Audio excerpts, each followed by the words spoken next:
Hi everybody, welcome to TFT Tarot for Today, Divine Dabblings with Oberon and Banshee, and this is me, Oberon, and it's a special episode of Goth Tarot. Why is it special? Because our environment is under siege by a roofing company and there's a lot of loud noises. I think you just heard that one. So I will do my best to deliver the best reading possible, but I do apologize for some of the sound quality. Let's consider it chains rustling around in the crypt or something like that.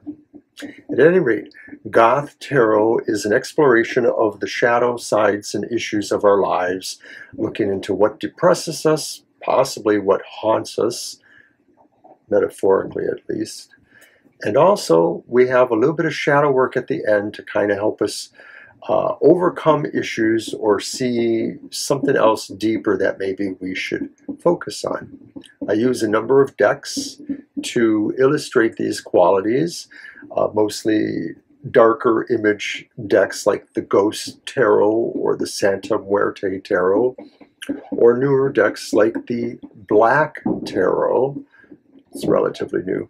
So let's get going. I construct a reading from the Venerable Mystic 7 spread, the kind of sense of interlacing triangles, 6 points, and then a center card, the 7th card. So we're going to get going. The ascending pyramid is constructed from the Santa Muerte Tarot, all those points. So let's get going with that right now.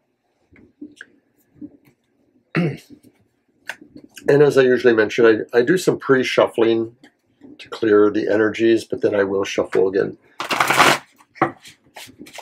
over here for the show. How is everybody doing today on this wonderful Wednesday? Our reading is for today, Wednesday, June 7th, until next Tuesday, the 13th.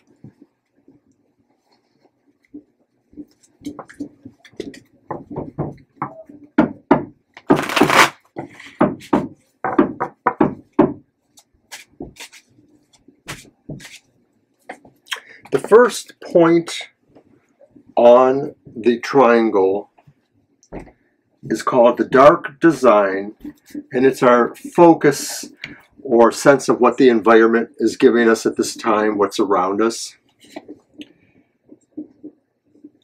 And it's the 7 of Swords. It's upright.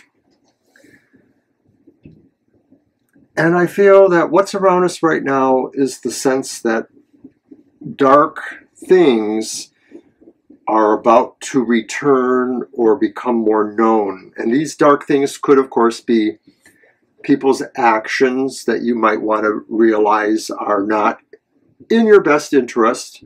It's the 7 of Swords, after all. So you might want to take care that there just seems to be some intrigue, some things going back and forth that suggest secrets or worse. I don't want to define this too much at this point. Okay, so then the next point on the triangle is the dark drama. And these represent external influences, most likely what people say, think, or do that maybe influences you in the first matter or in some way. It's the Wheel of Fortune, and it's upright.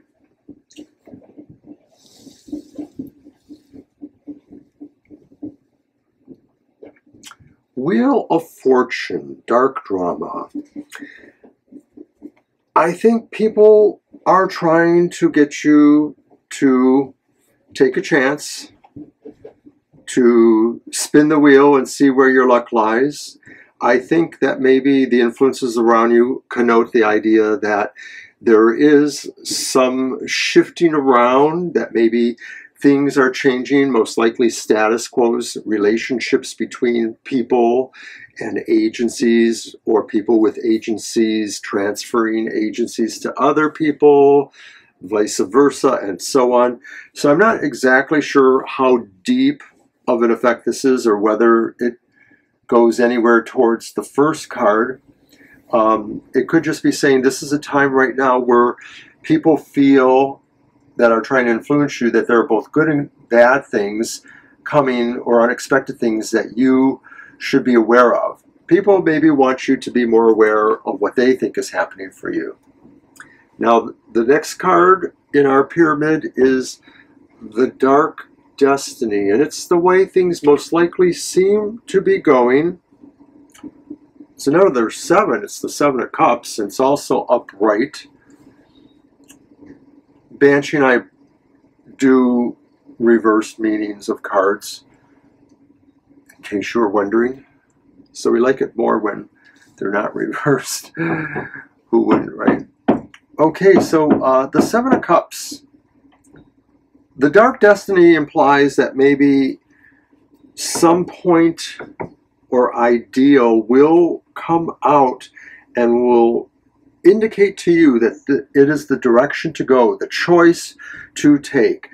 I do feel it is connected to the idea of the dark drama, the influences that are suggesting there's chances coming to you, there's fateful, unexpected things coming to you, both good and bad, and your destiny is to try to choose the right one.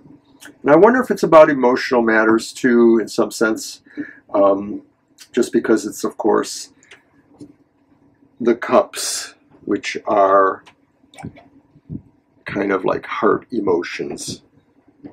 We will now construct the second triangle, the descending one that starts at the bottom and moves like that.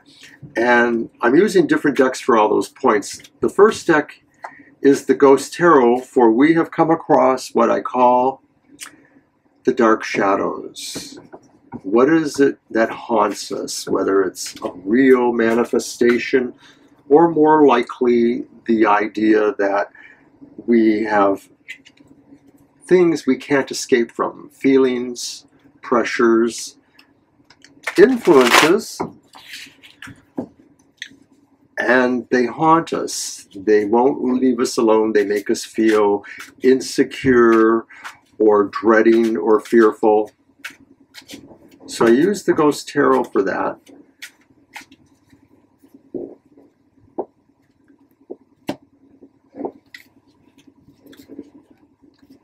And the dark shadows, the things that are haunting us,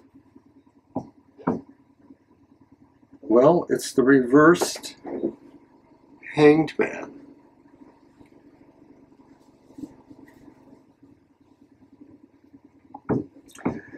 What haunts us is we are no longer as convinced we can go forward in a particular direction. We don't feel we are ready to make certain sacrifices or give up certain things or come to understand certain things that would help us. It could be because we may be rejecting the influences that tell us we have too much to possibly lose. I don't know if it's connected to this, as this is only a potential future. This is what's haunting us, and I think what haunts us is that idea that we are not yet ready to make certain sacrifices, or what haunts us is that we feel the sacrifices we have made are in vain, and it haunts us because we realize we've wasted time and energy with no result, and maybe it is about the emotional choices, maybe not necessarily this one. I don't like that a whole lot. All right, so then the next point on the triangle is drawn from the Night Sun Tarot, and this is the Dark Truth. I had to think about it for a minute. So in a way, it's more than what's around us, and it's more than the destiny of a possible future. It's just the truth behind the whole matter of what may be going on here. And I will mention that the Night Sun Tarot is a Lo Scarabeo drawn by the same artist as the Santa Muerte Tarot. Brilliant artist, in my opinion, Fabio Listrani. Alrighty. The Night Sun Tarot will tell us what the dark truth is. What is the reality we must accept, even if we don't like it? It's better for us, or it's just not going to make a difference. And it's the Hierophant reversed.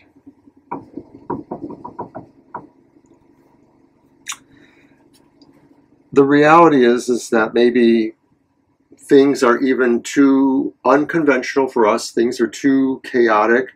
Things are not adhering to enough orderly sense for us to pull ahead or to pull out of the various factors here.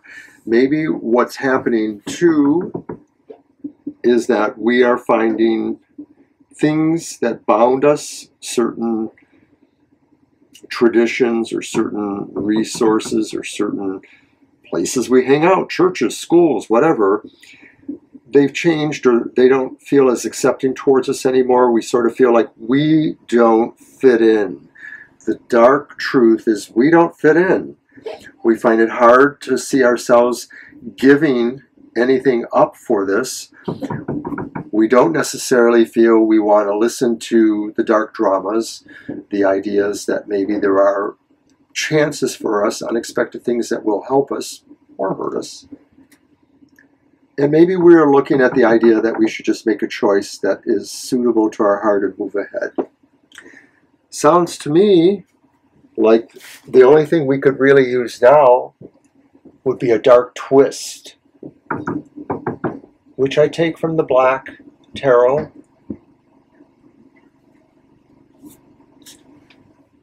It is pretty black. The dark twist is other unexpected things that could possibly happen and would really be a game changer, would really shake it all up in a way that maybe allows something different to happen. It may not necessarily be a better thing, but it just really kind of flips the script, pulls the rug out, sends some other discordant but possibly semi-resonant quality to the matter. What is our dark twist?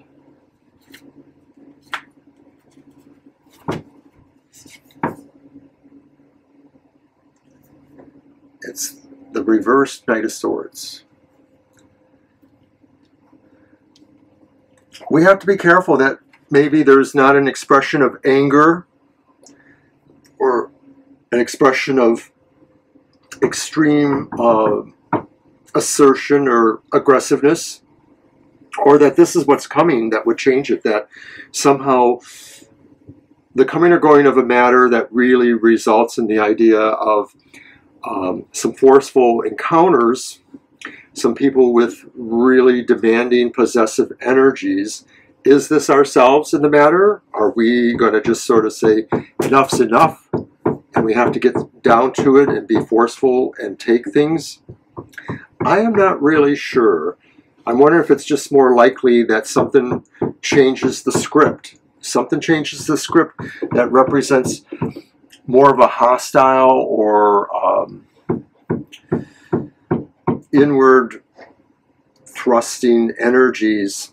I mean, I don't want to liken it to anything national, but, you know, sometimes certain things happening that are larger than life, our personal lives, can affect us. They do. You know, war is, of course, a good example. I'm not saying this is a card that says war is going to happen, but it looks to me like there could be something happening. It may be more personal, just a personal thing that sort of thrusts itself into the matter. Let's conclude this now before our shadow work with our center card.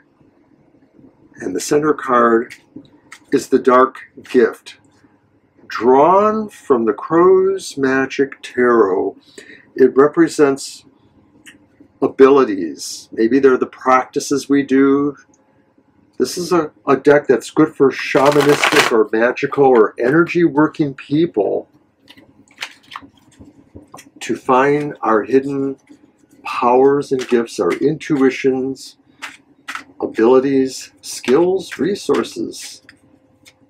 Let's find out what can help us. What is our dark gift for the week?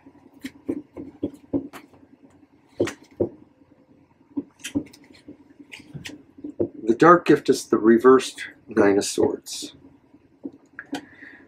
The dark gift says we have to kind of put on a brighter face and get over the sad things, get over the bad things, whether it's that,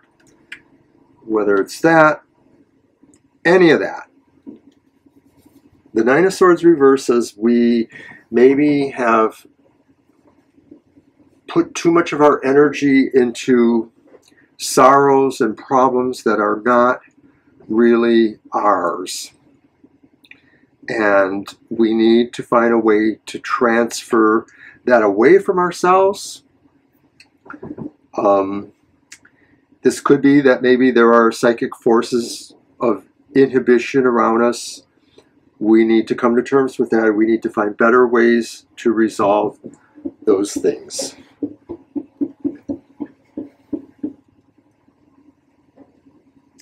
Time for shadow work. With the Earth and Bone Oracle set by Syrian Shadow, independently published. It's a lovely oracle set.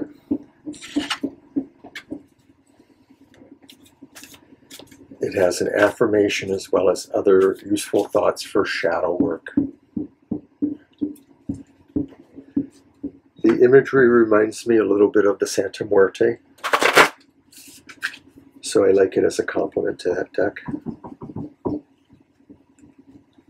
And to our work here. And you know, tarot readers like me or any of us don't know everything and cannot be 100% able to say this is a definite truth. This is my standard disclaimer. We have to legally say we are here mostly for entertainment purposes. We are here to give you insights to think about for yourselves, but we are in no way medical, legal, or other kinds of experts. We do not give expert advice. Having said that, we love you all and appreciate you. And if you can't support us in financial ways, because we do give a lot of free content out daily and otherwise, please consider sharing our work with others. All right. Ooh, what a heavy card. It's number 19. Stoicism.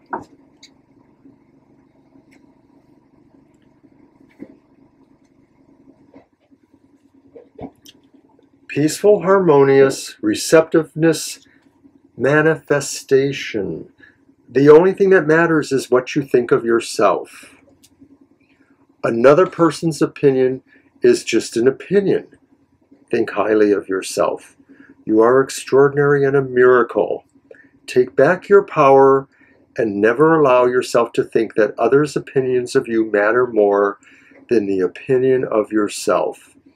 Every time you are upset because of what somebody else says about you, ask yourself, is that what they think of you more important than what you think of yourself? Stop needing approval. It's those who do not care about receiving approval that get it. Endeavor to live the life that you have imagined for yourself. The opposite of more is enough.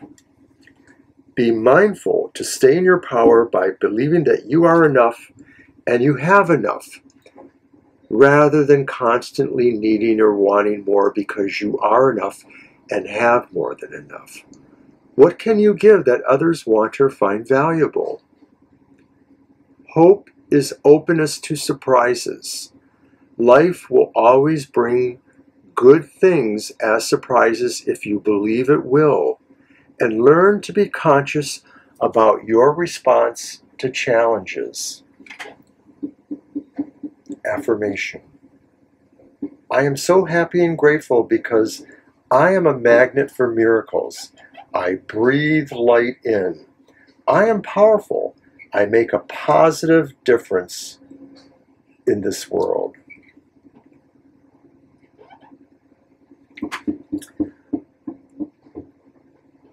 Well, I think that was totally lovely.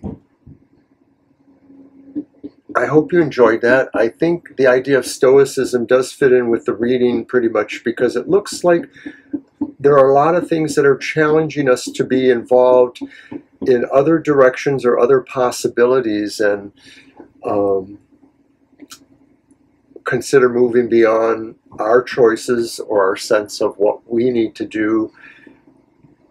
That dark twist with the reverse Knight of Swords bothers me a little bit, but I think Stoicism is just saying, don't fall into other people's dramas. You know, don't feel that you have to rise to their occasion and meet force with force. It's all good, and you know, everybody has to figure it out for themselves and go their own way. So this is Oberon saying, thank you for watching Goth Tarot, and as I mentioned before, please consider supporting us in all the ways that you can. We really appreciate it. So until next time, take care, and don't forget to watch our other shows. They're in the credits, so I'll let you see them there. Bye now.